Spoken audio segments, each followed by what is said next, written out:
नमस्ते दर्शकों।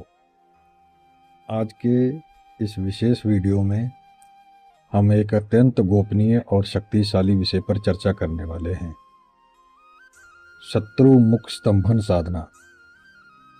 कई बार जीवन में ऐसे शत्रु आ जाते हैं जो बिना कारण हमारी छवि खराब कर देते हैं या अपनी बातों से हमें नुकसान पहुंचाते हैं।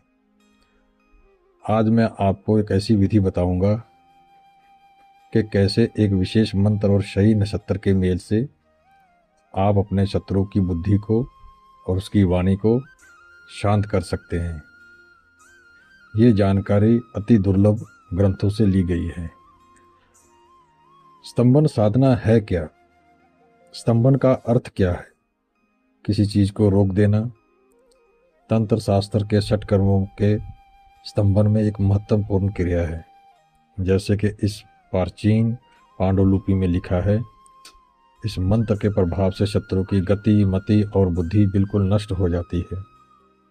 वह चाहकर भी आपके विरुद्ध कोई बात नहीं कर पाएगा, ना ही कुछ बोल पाएगा। उसकी स्थिति एक गूंगे की तरह हो जाएगी। अगर इस स्तंभन क्रिया को सही समय और शुभ नक्षत्र में किया जाए तो इसकी जो शक्ति है और तीव्र हो जाएगी। किसी भी तांत्रिक क्रिया की सफलता उसके समय पर निर्भर करती है। स्तंभन कार्य के लिए अनुराधा नक्षत्र को सर्वश्रेष्ठ माना गया है। इसके अलावा ज्येष्ठा, विशाखा और मृगशिरा नक्षत्रों में भी यह साधना अत्यंत फलदायी होती है। अगर इसमें तिथि और वार का भी मेल कर दिया जाए तो यह साधना और तीव्र हो जाती है। जैसे कि दिन मंगलवार, शनिवार ये अति विशेष फल देते हैं। यदि उस दिन अमावस्या हो जाए तो ये और शक्ति बढ़ जाएगी और कई गुना ज़्यादा तीव्र शक्ति से काम करता है। और इसका समय जैसा कि विधि में स्पष्ट है कि शाम का, जैसे सूर्यास्त के समय जब सूर्य डूब रहा होता है, दिन और रात का मिलन हो रहा होता है, तो उस वक्त नकारात्मक ऊर्जा जो है नियंत्रित करने के लिए सबसे सटीक है। और इसमें कुछ सामग्रियाँ भी लगती हैं। पीला आसन और पीले वस्त्र स्तंभन में पीले रंग की अनिवार्य होता है। हल्दी की माला अगर मिलती है तो ठीक है, नहीं तो आप कोई भी माला से काम कर सकते हैं। एक भोजपत्र लगेगा, उसमें आप जो मैंने मंत्र इसमें बताया हुआ है, उस भोजपत्र पर उस मंत्र के पूरा लिख कर उसमें जहाँ अमुक लिखा हुआ वहाँ पर उसका नाम लिख दीजिए और वहाँ पर उसकी माता या पिता का नाम लिखिए साथ में, क्योंकि जिसको आप टारगेट कर रहे हैं उस नाम से कई लोग हैं, अनेकों लोग हैं। तो बिना माता पिता के नाम लिखे से टारगेट कभी कभी पूरा नहीं होता है। तो एक मिट्टी का दीपक लीजिए जिसमें सरसों का तेल डालकर आपको जलाना है। पीले फूल, पीले अक्षत रखिए और इसको वैसे तो ये प्रतिदिन 108 माला जपनी है, 108 बार। तो 3 दिन की साधना है। अगर आपका और पावर कमज़ोर है और शत्रु की राशि आपसे ऊंची है और आपकी राशि कमज़ोर है तो आपको इससे कम से कम 21 दिन तो लेके जाना ही चाहिए।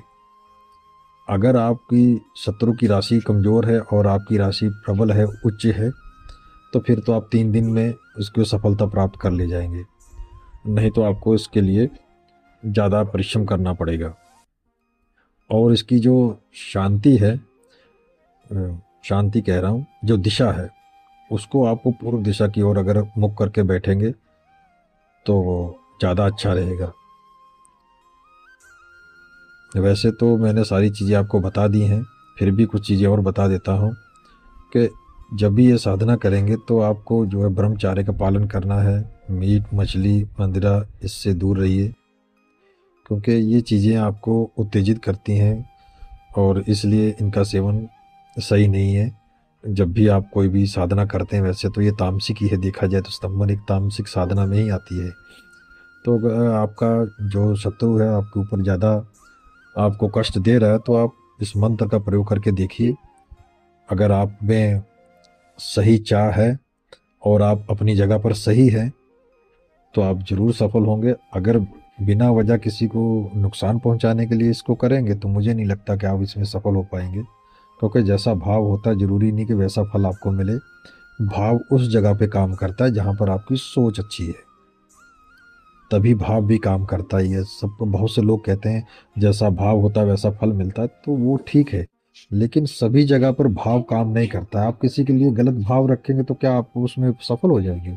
नहीं हो पाएगा। जब तक आपके कर्म अच्छे हैं तो मुझे नहीं लगता किसी का भाव मायने रखता है। आपके कर्म खराब है तो किसी का भी थोड़ा बहुत सोचना भी आपके लिए बुरा हो सकता है।